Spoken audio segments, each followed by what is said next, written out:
feeling stuck and stagnant in your business. Whenever I feel this way, at times I would reach out to my community and I would always start learning something different or viewing something with a different mindset and approaching a different principle or strategy to implement in a different way.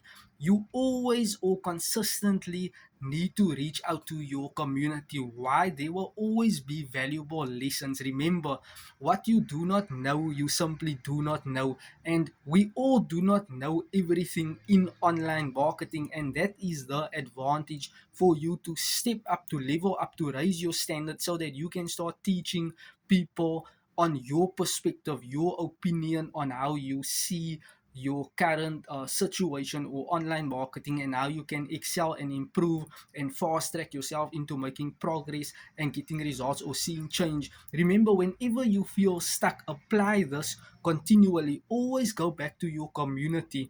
There were many months and months that I tried doing my own things. So I realized, you know what, go back to your community. There will always be new ounces of information, smart work that you can start implementing so that you can start seeing yourself gaining progress and getting certain result metrics.